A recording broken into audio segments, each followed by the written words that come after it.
Do you need a new audio interface? In this video, we're going to answer that question. Let's go.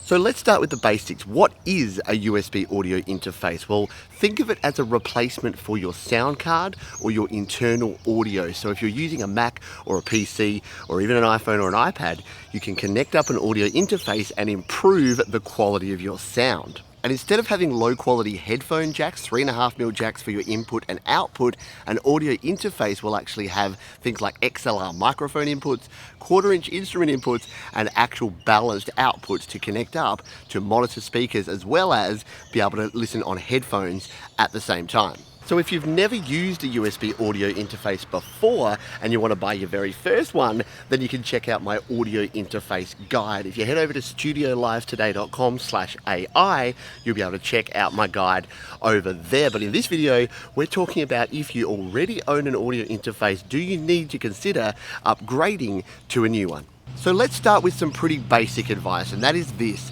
If you are getting a good sound in your recordings right now that you are happy with, you don't need to upgrade your audio interface. I know the new interfaces look cool, they are shiny, they have cool features or what look like cool features, but if you're getting a good sound, maybe spend your time and even your money on creating better songs, getting better instruments, practicing your instrument, as opposed to thinking that a new interface is going to make all the difference. However, if you're not happy with your current audio quality and you do want to upgrade, there's some things to keep in mind when you're looking for a new audio interface. Number one is connectivity. So what are you looking to actually plug in? Do you need to have a good quality mic preamp? That's something that I recommend, as well as a 1/4-inch instrument jack. And almost all of the recommended audio interfaces that I have over on my audio interface guide have at least 2 channels of input. So a 1/4-inch input for your instrument and an XLR input for your microphone, as well as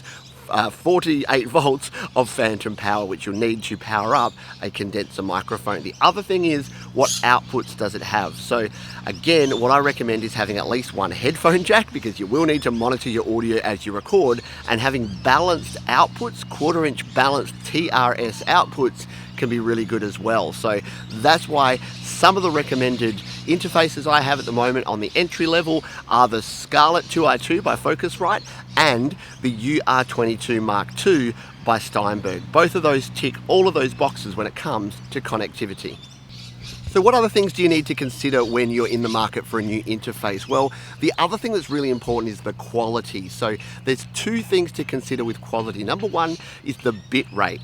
So if you have an entry-level interface, like some of the Behringers, the Behringer UM2 is a good example, they are a good quality interface, but they only have 16-bit sound. So what I recommend is, if you're looking to upgrade, grab something that has at least 24-bit, or some of the newer ones that even have a 32-bit floating point bit rate, which is going to give you a better quality of recording when you're recording your music. And the other consideration when it comes to quality is sample rate. So most folks record at a 44.1 or 48 kilohertz sampling rate.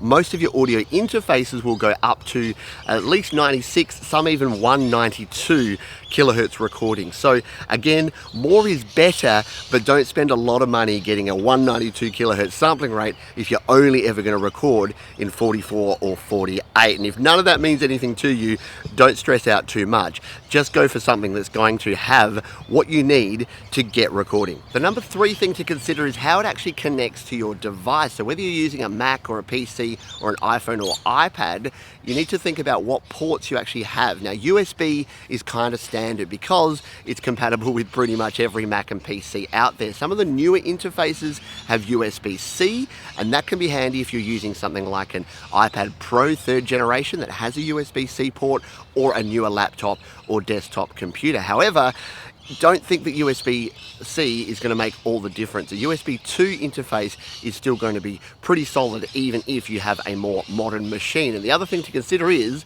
that you do need a Lightning to USB adapter to actually plug into your Lightning-based iPhone or iPad. And yes, I love them so much, I carry one in my pocket. If you want to learn more about these, there's a video linked up there and down in the description, as well as a link to where you can pick one up. They are an essential piece of kit for connecting up your audio interfaces if you're using a mobile device. So in conclusion, what do you need to look for when you're in the market for a new audio interface? You want to make sure it has the connection options that you want for what you're recording. You want to check the quality, make sure it can at least record at that 24-bit bit rate. That's my recommendation. And of course, that 44.1 or higher sampling rate. And third, make sure that the interface, whether it's USB 2 or USB-C, is what you're looking for with your device. And don't forget to always carry your Lightning to USB adapter with you wherever you go.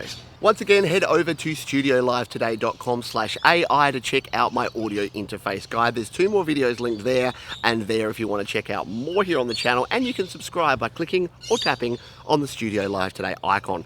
Thanks for watching. I'll see you next time.